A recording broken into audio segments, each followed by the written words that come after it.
Bienvenidos al podcast sobre inversión y educación financiera, fondos de inversión y valores. Mi nombre es Eusebio Gómez, soy asesor financiero y tengo la misión de hacer las cosas de manera diferente, ayudar a muchas personas a lograr buenos resultados financieros y con ello proporcionarles el conseguir la vida que desean llevar. Si estás interesado en solicitar una segunda opinión sobre tu cartera de fondos, puedes hacerlo. Si me envías cómo tienes estructurada tu cartera en el momento actual, te puedo mandar una propuesta de inversión personalizada. También puedes enviarme si consideras que revise algún fondo que tienes en cartera y que no comprendes muy bien dónde invierte, qué comisiones de gestión tiene o cualquier otra cuestión adicional. Para ello, como siempre, os dejo mi dirección de email, que es eusgomez@gmail.com. Bueno, empezamos como siempre por la responsabilidad y el aviso legal. La actual presentación tiene un carácter informativo y divulgativo. No supone bajo ningún término ninguna recomendación de compra o de venta de ninguno de los fondos o acciones mencionados en esta presentación. La publicación de este podcast es a título personal. Bueno, esta semana os traigo un capítulo en el cual ya os comenté la semana pasada. Vamos a hacer una estimación razonable y prudente de cuánto valdrán nuestras inversiones dentro de 5 años. En este primer capítulo vamos a dar un objetivo sensato y prudente de lo que pueden valer las diferentes carteras en diferentes horizontes temporales. Esta semana vamos a ver objetivos de rentabilidad en todos los perfiles de carteras y en posteriores semanas vamos a ir actualizando todas las carteras con todos los fondos e incluir en cada una de ellas los ISIN, que muchos de vosotros me los vais pidiendo, ¿de acuerdo? Muchos de vosotros, es verdad que tiempo atrás he ido recibiendo diferentes mails en el cual me pedíais que revisara las carteras en todos los perfiles y es un poco lo que voy a hacer. En este primer episodio, como digo, vamos a ver objetivos de rentabilidad y luego en diferentes semanas iremos actualizando las carteras para que no se haga un podcast excesivamente largos, ¿vale? Vamos a poner el título a este podcast en el cual le vamos a llamar ¿cuánto valdrán mis inversiones en 5 años? 5 años es un horizonte que vamos a poner para todo tipo de carteras. Es verdad que para un perfil muy conservador es un horizonte demasiado largo y para un perfil de una cartera muy agresiva pues es un horizonte un poco corto. Pero 5 años entiendo que es un tiempo prudente para ver todas las carteras, cómo evolucionan y demás, ¿vale? Me ha parecido oportuno establecer 5 años en todos los casos porque así pues hacemos un poco la media. Veremos cómo nos afecta tanto la rentabilidad por un lado como por otro lado también la rentabilidad financiero-fiscal, que también es muy importante. Bueno, empezamos por la cartera muy conservadora. La cartera muy conservadora, lo que vamos a definir aquí en primer lugar es qué asignación de activos vamos a ir haciendo. Como digo, en posteriores email ya iré poniendo cada fondo de las diferentes carteras, pero como digo, por no hacerlo demasiado extenso, aquí vamos a poner qué vamos a invertir en cada parte, ¿vale? Entonces, en la cartera muy conservadora vamos a estimar un plazo de 18 meses, ¿de acuerdo? Y vamos a hacer la siguiente asignación de activos. Vamos a poner un 70% en fondos de renta fija de mercado monetario. Lo que viene a ser los fondos de renta fija de mercado monetario pueden invertir o en letras de muy corto plazo, en pagarés, básicamente en letras del tesoro de mercados alemán, español, etcétera, ¿vale? Y aquí vamos a colocar un 70%, que es la mayor parte de la cartera. Un 20% restante lo vamos a colocar en fondos de renta fija, globales y flexibles. Y un 10% de la cartera lo vamos a poner en renta variable, ¿vale? ¿Cuáles son los objetivos de rentabilidad de esta cartera? Pues esta cartera estimamos un objetivo de rentabilidad en un plazo de 18 meses de aproximadamente un 3,55%. Vale, ¿de dónde sacamos ese 3,55%? Pues ese 3,55% lo sacamos de lo siguiente.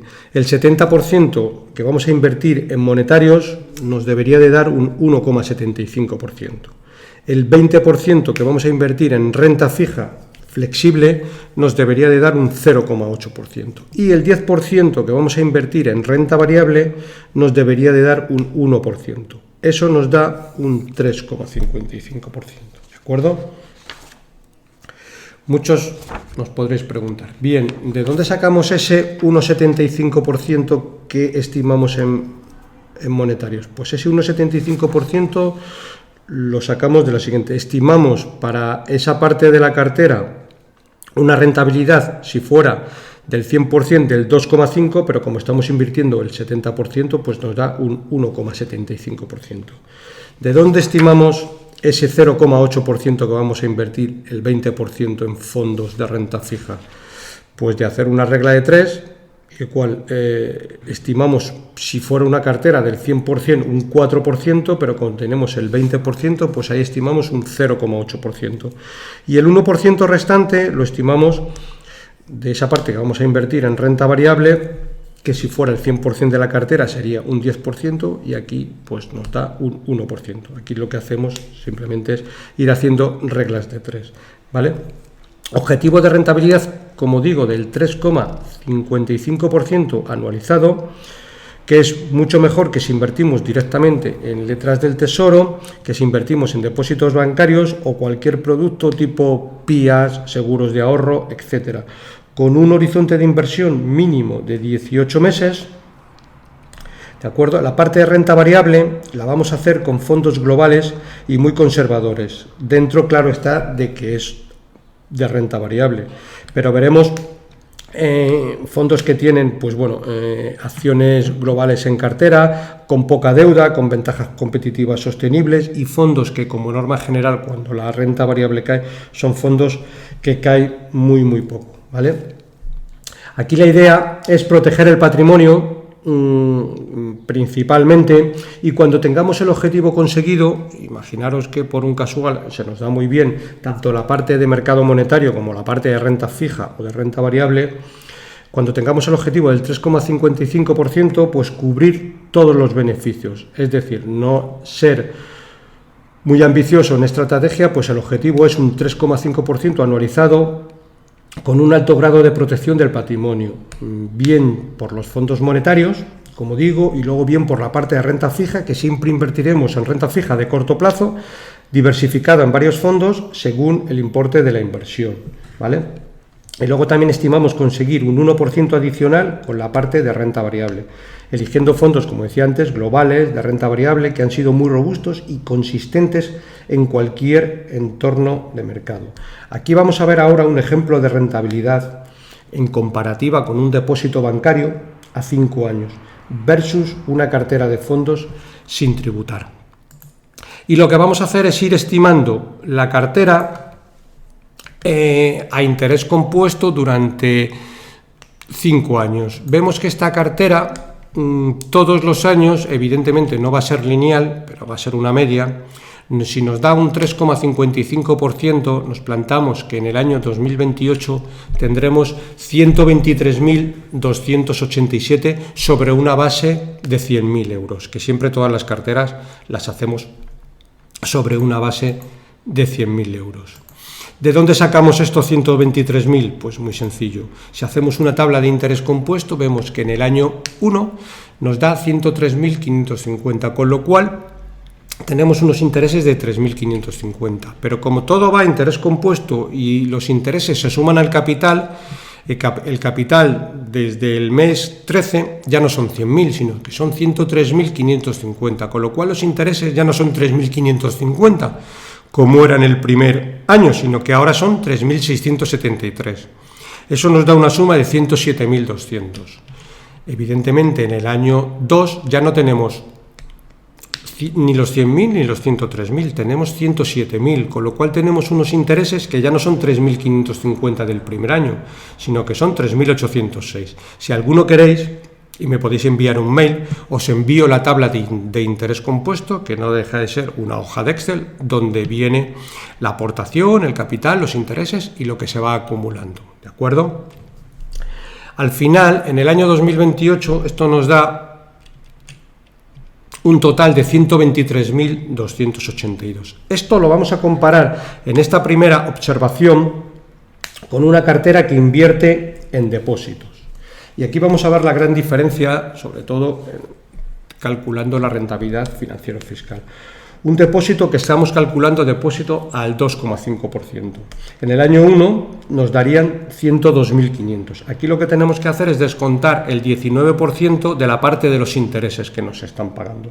Con lo cual se nos quedarían en 102.025. En el mes 13 tendremos 102.025. Que si le sumamos el 2,5 y le descontamos el 19% de retención, nos dan 104.091. En el año 3 tendríamos 104.091, que si le sumamos el 2,5 y le descontamos el 19% de retención, nos daría 106.199.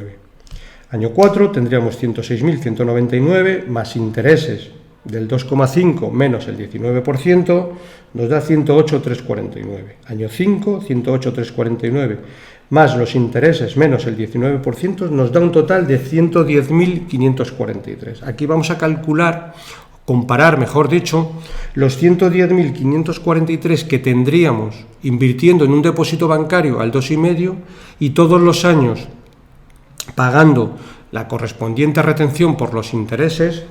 Y estos 110.000 los tenemos que comparar con los 123.282 que tendríamos en el año 5 invirtiendo en fondos y no habiendo tributado en ningún caso ningún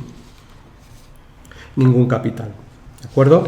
Esa sería un poco la comparativa, sobre todo en esta cartera muy conservadora. ¿De acuerdo? Bueno, seguimos con las carteras y ahora vamos a ir a cartera conservadora. En la cartera conservadora, aquí lo que hacemos es principalmente variar los pesos, ¿vale? Aquí ya vamos a tener un 50% en fondos monetarios, un 30% en fondos de renta fija, flexibles, y un 20% en renta variable, con un objetivo de rentabilidad del 4,45% y un plazo de 30 meses. ¿De acuerdo? ¿Cómo lo vamos a hacer? La parte de renta fija vamos a invertir un 50% en monetarios y un 30% en renta fija, mientras que el 20% restante lo hacemos en renta variable. ¿De dónde sacamos la rentabilidad del 4,45? De la siguiente forma. El 50% de monetarios nos van a dar un 1,25, calculando los monetarios que nos van a dar un 2,5. ¿De acuerdo? El 30% de renta fija nos va a dar un 1,2%. Y el 20% de invirtiendo en renta variable nos va a dar un 2%. Eso nos da un 4,45, ¿vale? Veremos en próximos capítulos que van a ser los mismos fondos que la cartera anterior, muy similares, pero combinando los pesos. Vamos a subir los pesos en renta variable, también en fondos con renta variable lo más conservadores posibles, igual que en la primera cartera, empresas globales, líderes en sus segmentos, con poca deuda, ventajas competitivas, etc. El 30% en renta fija lo vamos a poner en fondos flexibles de renta fija global, pero en todos los casos con vencimiento siempre de corto plazo, para evitar en la medida de lo posible el riesgo de duración, ya que si los tipos de interés siguen subiendo, esta parte de la cartera podría sufrir algo en el corto plazo. No creo que en el largo plazo haya mucha variación, pero probablemente sí en el corto, ¿vale? Porque los tipos de interés en principio no debería quedarles muchas más subidas, quizás alguna podría ser, pero bueno, no excesivas, porque yo creo que el grueso de las subidas ya lo hemos tenido, ¿vale? Como veréis, también aquí vamos a diseñar la misma estrategia que en la cartera anterior, es decir, cuando lleguemos al objetivo de rentabilidad, lo que haremos será plegar velas y lo pasamos todo a monetarios, no esperando sacar más rentabilidad de la prevista. Con el objetivo de rentabilidad del 4,45% ya nos valdría. Ahora vamos a ver qué pasa cuando invertimos a interés compuesto y al 4,45%. ¿De acuerdo? Al 4,45% de interés compuesto, 100.000 euros se nos convertirían a los 5 años en 139.064. Y bueno, eso es un poco en los 5 años que hemos hablado. ¿Qué pasaría si lo dejamos 10 años? Pues en 10 años y al 4,45% tendríamos, ¿dónde lo tengo? Tendríamos 161.433. Seguimos con más carteras y en este caso ahora vamos a la cartera moderada. En la cartera moderada lo que hacemos también es ir cambiando pesos, ¿vale? El plazo aquí ya le vamos a estimar en 48 meses, vamos subiendo un poquito el plazo porque siempre vamos poniendo un poquito más de riesgo en las carteras. ¿Qué vamos a poner en la cartera moderada? Vamos a poner un 35% en renta variable y un 65% en renta fija, ¿vale? Luego veremos qué parte de renta fija dedicamos a monetarios, qué parte de renta fija dedicamos a renta fija flexible y luego la renta variable. Aquí dentro de la parte de renta variable ya cambiaríamos un poquito la asignación de activos y meteríamos algún fondo más value, tipo Magallanes, Valentum, Bestinver, AZ Valor, etcétera, combinado con fondos globales, robustos y persistentes a caídas, los que hemos visto en las anteriores carteras, que como digo, en posteriores podcasts iremos desgranando todas las carteras, ¿vale? Los fondos, digamos, más globales y más robustos, lo que queremos es buena rentabilidad a largo plazo y sobre todo que cuando haya habido periodos de caídas, estas caídas en estos fondos les hayan afectado pero en menor medida, ¿de acuerdo? Aquí estimamos un objetivo de rentabilidad del 5,65%. Lo mismo, vamos a ver de dónde sacamos ese 5,65%. Lo sacamos de la siguiente: 30% vamos a invertir en monetarios y esta parte nos debería de dar un 0,75% de rentabilidad. 35% de la cartera en fondos de renta fija. Aquí nos debería de dar un 1,40% de rentabilidad. Y el 35% en renta variable, que nos debería de dar un 3,5%. Eso nos da un total del 5,65%. Lo mismo, para ir calculando estos porcentajes de rentabilidad, lo que hacemos es reglas de 3. Es decir, si a una cartera del 100% en monetarios nos daría un 2,5, pues el 30% de esa cartera nos da un 0,75. Si a una cartera invertida al 100% en renta fija nos daría un 4%, pues el 35% de esa cartera nos daría un 1,40. Y a una cartera invertida 100% en renta variable nos daría un 10%, pues ese 35% nos debería de dar un 3,5%. Eso nos hace un total del 5,65%. ¿Qué pasa cuando invertimos al 5,65% a interés compuesto y a 5 años? Pues esta inversión deberíamos de tener un capital de 139.064. Y a 10 años debería de darnos un capital de 183.047. Seguimos y vamos a la cartera dinámica. Aquí lo que hacemos también es un poco ir cambiando pesos, tanto de renta fija y renta variable, y también ir cambiando un poco la asignación de renta fija. Prácticamente será la misma en los mismos fondos. Y en la parte de renta variable, al tener un 60%, vamos a incluir ya fondos, tanto de todo tipo de estrategias, value y growth, un poquito de cada, ¿vale? Los monetarios, aquí ya vamos a ir jugando con ellos y siempre lo tendremos de forma temporal. Si vemos bajadas adicionales en el precio de los fondos de renta fija, proveniente de mayores subidas de tipos de interés, traspasaremos esta parte hacia fondos de renta fija flexibles que nos puedan dar en el medio plazo algo más de rentabilidad, ¿vale? Aquí lo que haremos, como digo, el 60% de la parte variable combinamos fondos de diferentes estrategias, ¿vale? Value, growth, y aquí ya vamos a incluir un 10% también a mercados emergentes, ¿vale? En posteriores capítulos, como digo, iré desarrollando qué fondos de emergentes irían bien en esta estrategia, así como los fondos de renta variable incluidos para conseguir una cartera lo más robusta posible. Tendréis que observar una cosa, que en ninguna estrategia estamos incluyendo fondos mixtos, pues de esta manera nosotros estamos haciendo directamente el mixto, en función de nuestro perfil de riesgo y nuestro horizonte de inversión. A veces ocurre que tenemos un fondo mixto en cartera que a juicio del gestor incrementa pesos en renta fija o renta variable que probablemente en ese momento sea adecuado, pero no sea adecuado para verlo desde un conjunto, pero no para verlo desde nuestra estrategia, que es una estrategia que el fondo mixto sería una parte de la cartera, pero no todas, con lo cual el gestor probablemente con buen criterio pues asigna pesos, pero es que de esa manera nos estaría distorsionando la cartera, incrementando renta fija, incrementando renta variable, cuando nosotros pues ya lo estamos haciendo de manera diferente, con lo cual lo que hacemos es no incluir fondos mixtos para saber en todo momento cuánto cartera tenemos, cuánto renta variable y cuánto renta fija tenemos en nuestra cartera, y vamos a ir haciéndolo nosotros, ¿vale?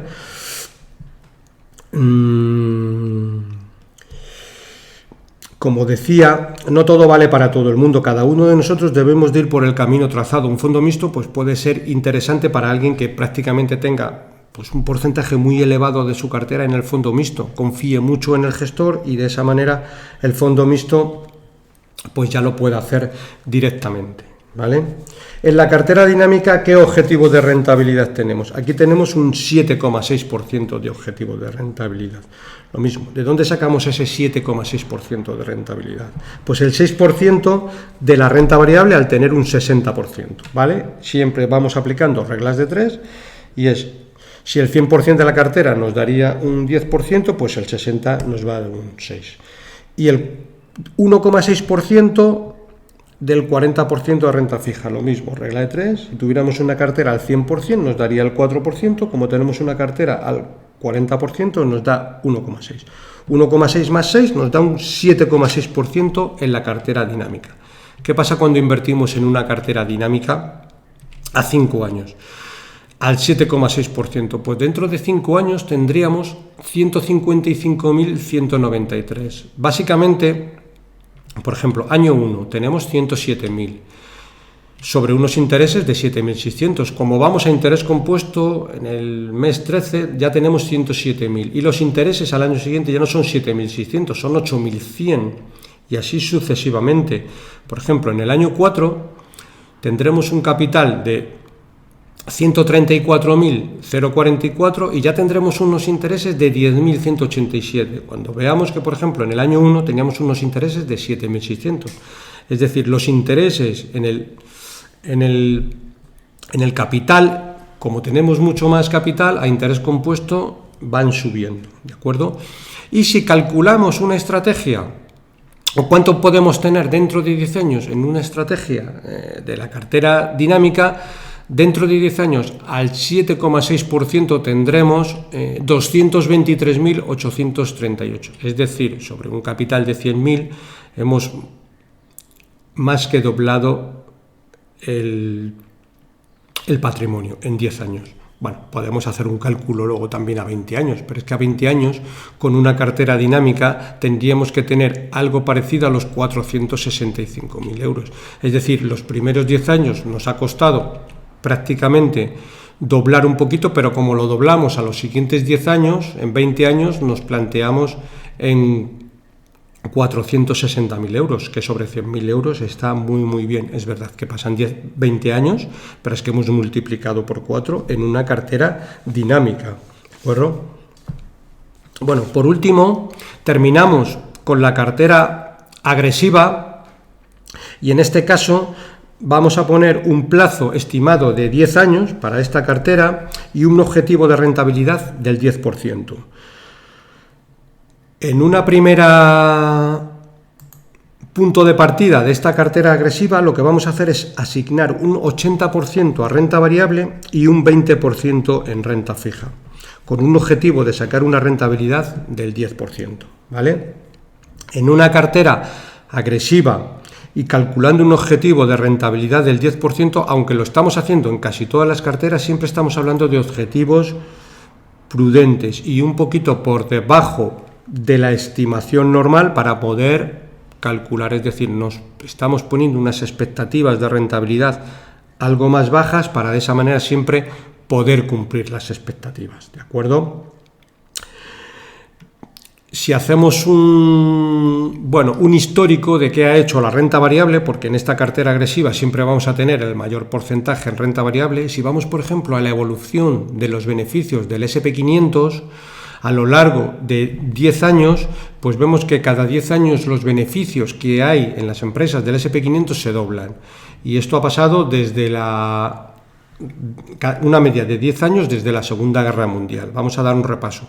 En 1951 el S&P 500 tenía unos beneficios de 1,83. Bien, pues en el año 1961 tenía unos beneficios de 3,77. En el año 1971 tenía unos beneficios de 7,21.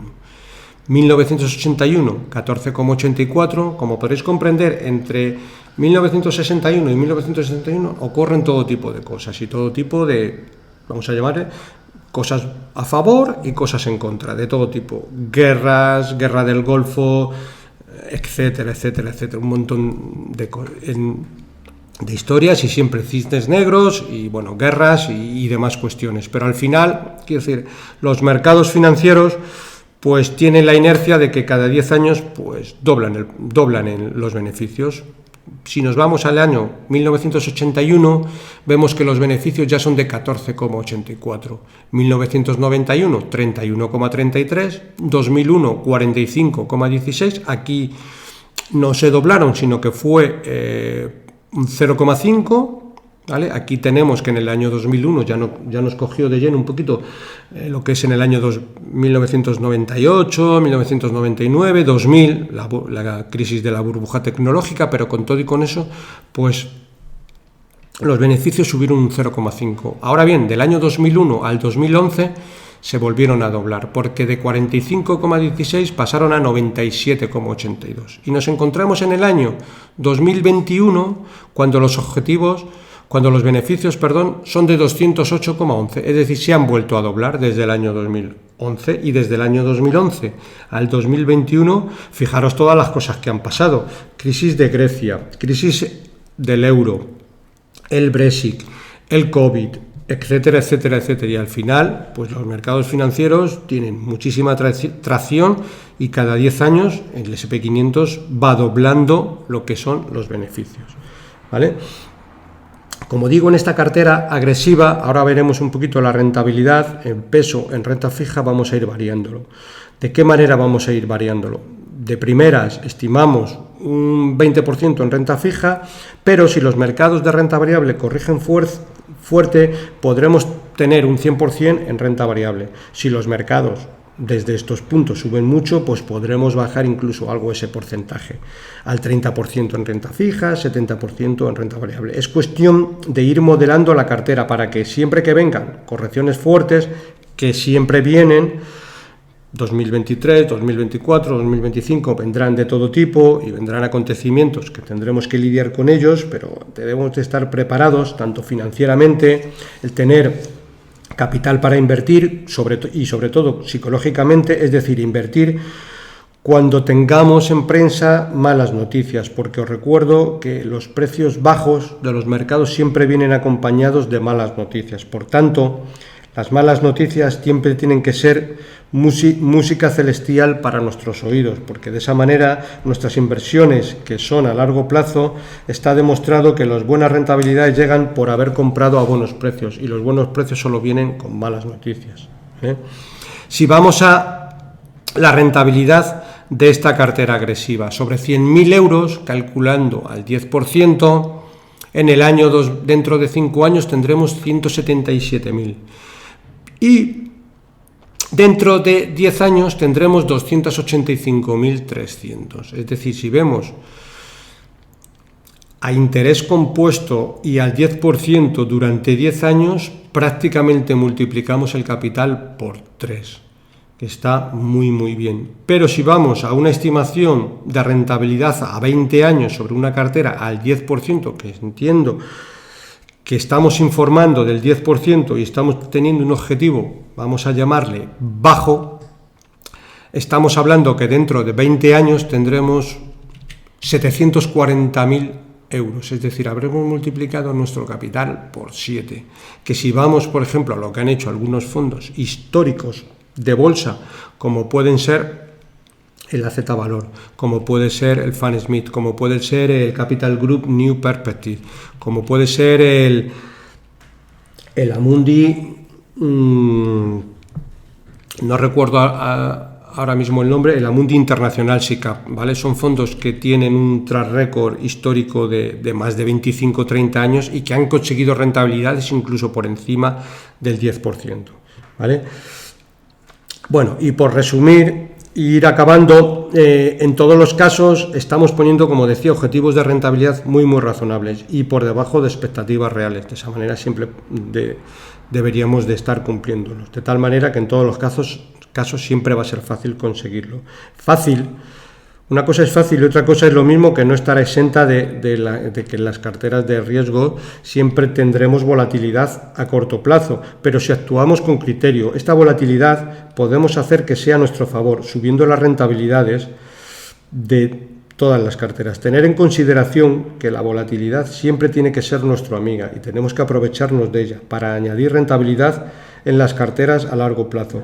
Nunca y en ninguna de las carteras, tanto en la muy conservadora como en la agresiva, vamos a tener rentabilidades lineales. Es decir, en ninguna de las carteras siempre pasaremos por periodos que parece que las carteras no hacen nada y de repente la rentabilidad llega de golpe. Como dice el refrán, para presumir hay que sufrir. Esto aplica en las inversiones muy bien. Tenemos que tener el temperamento adecuado e incluso si diseñamos una cartera a muy corto plazo, 18 meses, no tendremos una rentabilidad lineal mes a mes, pam, pam, pam. Probablemente no es así, pero a 18 meses tendremos nuestro 3,55% anualizado, que está bastante bien. Esto lo podemos conseguir no ya con la parte de renta variable, sino más bien con la parte de renta fija. Hasta ahora la renta fija pues prácticamente no daba nada, prácticamente casi todos los monetarios estaban en negativo, pasaban los años y había muchos monetarios que, bueno, pues la gente ponía el dinero, pues de alguna manera por tenerlo, en lugar de tener en cuenta corriente que tributaba, pues lo pasaban a monetarios, pero al final se encontraban monetario 2018, 2019, 2020, 2021, menos 0,1, menos 0,4, menos 0,5, de manera sistemática. Bueno, hasta ahora eso pasaba, pero ahora más bien los monetarios, eso ya no debería de pasar. Ahora con los tipos de interés alrededor del 3-4%, tenemos margen para únicamente comprar un fondo monetario con bajas comisiones y llevarnos ese 3% libre de impuestos. Estamos hablando de un 3%, pero si nos estamos fijando, nosotros estamos calculando la rentabilidad de los monetarios al 2,5%, es decir, rentabilidades algo más bajas, ¿de acuerdo? Como digo, los fondos no tributan únicamente cuando reembolsamos, por eso una persona puede estar 10 años en fondos monetarios sin tributar un solo euro a la agencia tributaria. Esto también es muy relevante, ¿vale? Como habéis podido observar, según hemos ido incrementando el riesgo, hemos ido aumentando la rentabilidad esperada. Hay mucha gente que siempre comenta: bien, sí, yo quiero invertir, pero quiero invertir sin riesgo. El problema es que, es una frase que no da lugar, porque invertir sin riesgo no es posible. Cualquier inversión que hagamos, del tipo que sea, aunque sea un depósito bancario, siempre tiene riesgo. En cualquier tipo de inversión, invertir es igual a riesgo. Podemos tener muy poco riesgo o mucho riesgo, en función siempre de la rentabilidad que estimemos que vamos a obtener.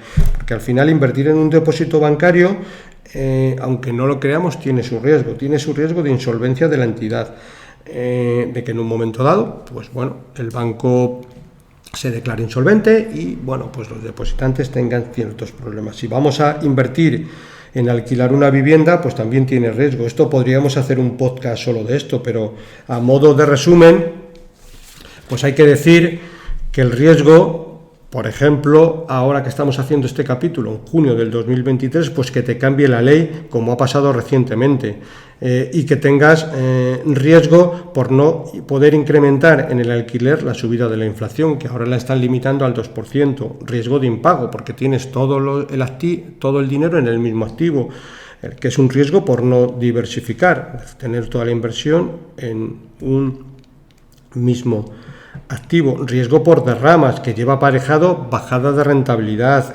etcétera. Podríamos seguir, pero como he dicho anteriormente, podríamos hacer un programa hablando solo de esto y sobre todo hablando de rentabilidades brutas que podemos conseguir en un alquiler y luego rentabilidades netas, porque esto hay que meterle alquileres, seguros, derramas, IBIs, etcétera, etcétera, etcétera. Eso nos hace que la rentabilidad siempre tenemos que calcular rentabilidad neta, es decir, lo que nos queda después de haber pasado un año y haber pagado derramas y todo tipo de impuestos, ¿vale? Bueno, acabamos con este programa. Veo que son 35-36 minutos, algo razonable. Como digo, en posteriores podcasts iremos desgranando cada cartera, iremos incluyendo todos los fondos que van en cada una de las carteras.